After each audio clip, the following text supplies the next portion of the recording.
Assalamu alaikum and welcome to Perspective. We'll be talking about Donald Lu's testimony as far as the Cypher case is concerned, as far as the Cypher controversy particularly is concerned, as far as the former chairman of PTI.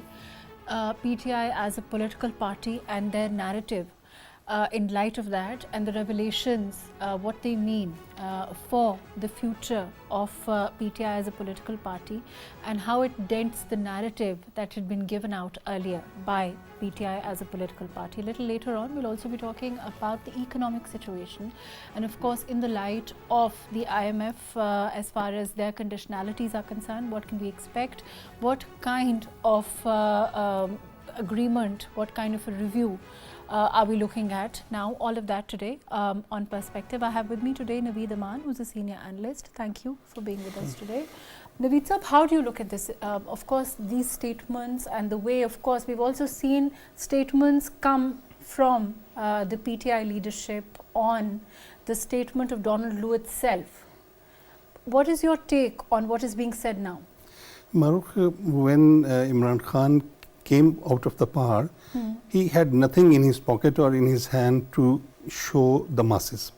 So he decided to play with the masses. Okay. He held a piece of paper in his pocket and he showed that piece of paper to the masses, saying that it is a cipher which is an evidence of throwing his government from the parliament to the masses. Now, if he had anything to deliver or to present to the masses, he should not have shown that a piece of paper. But what is it? But what does it say about the role of of course, his political party? His political party, the narrative building, the role of the media, the role, the political realm in which this conspiracy, this theory has been built up. Because of course now, this is of course on international level. Go to Naveed Sahab. Naveed Sahab, whether we accept them as a political party or not, whether they're a cult group or not, the point is that at this time, whether we say that they're under the Sunni Ittihad Council, the question is, they're a part of the opposition, very real opposition in the parliament right now. For me, the question is, have they learnt from what has happened in the past? Because there, of course, seems to be a lesson there that, leaving politics, perhaps sitting out didn't work well for the PTI as a political party, to which a lot of more experienced politicians now say that they were telling the former Prime Minister. That lesson seems to have been learnt. But do you think that there are other lessons also? There's something about violence also that I read out as far as Donald Lu's statement is concerned, that he talks about also. So do you think that there are lessons learnt as a political party as far as the PTI is concerned? Maruf, there are many lessons which should have been learnt by PTI. But unfortunately, I don't think that PTI or its leader or its all other leaders have learnt any lesson from the circumstances prevailing.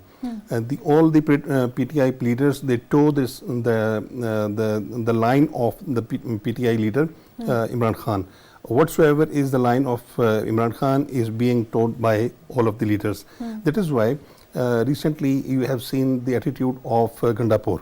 What he has been showing or giving impression to the masses is the same line of Imran Khan. So it is the need of the time that PTI or its leaders or even the founder of the party should learn lesson from what they have been doing in past, so that Pakistan could have a complete political party, a behavior of a complete political party and a behavior of a political party which can serve the nation and the country in a good way. They think that Donald Lu should have accepted it. Okay. I mean, according to their will and wishes.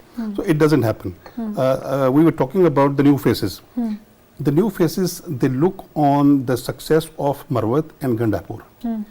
The politics within. The way Marwat and Gandapur has expressed in the parliament and out of the parliament and has told the line of PTI chairman, the new faces also think that this is a way to become more important in PTI. So do you think that that volatile style of politics will perhaps give them that? It will spoil the entire PTI culture. Please stay with us. I'll just come back to you. I'm going to include Naveed Sahab and Abdullah in this discussion. Naveed Sahab, talk about the measures that Dr. Khakan is talking about, those measures need, of course, time. They also need patience. Do you think that the voter at this time, of course, now the people at this time are prepared for that kind of patience after the elections? You think that they know that they will have to be patient with the kind of results that are needed, the long-term results, which will mean that it will take some time for the government to make those changes? Definitely, the voters are having their eye on the government now. They are patient also. They, they want to have results as early as possible. Because they want to have relief from the government. The government is suffering, and government has gone to IMF. Yes, it is our problem. We will have to go to IMF. Yes, it is okay. But on the other side, we'll have to go for mining sector, for agriculture, for IT sector, to have more money and go for the self-reliance touching these sectors. The next is we will have to cut short our expenditures, non-productive expenditures or non-development expenditures of 1,000 billion rupees we can save. And the fourthly, we will have to save our electricity and gas. The theft of electricity and gas is causing more than 500 billion rupees annually. If we put these measures at a time, I think we will see the results as early as as possible, and the masses are definitely they are waiting for good results. Nabi Rahman Saab, thank you for joining us. Abdullah Mohammed, thank you for being with us today. Overall, of course, we do see the political will as far as all stakeholders are concerned to, of course, move towards those reforms that are needed, inculcating those changes that are needed and that are going to be that are going to have to be made for there to be long-term sustainable solutions. And I think we are looking at more of that to follow as the government moves into the business of course, the agreement with the IMF and making those necessary changes towards, of course, we are going to be looking at the budget, we are going to be looking at reform, we are going to be looking at inclusion of a certain class or a certain as far as into the tax net is concerned. All of those measures are, of course, welcome and people await them. Thank you so much for joining us today on Perspective.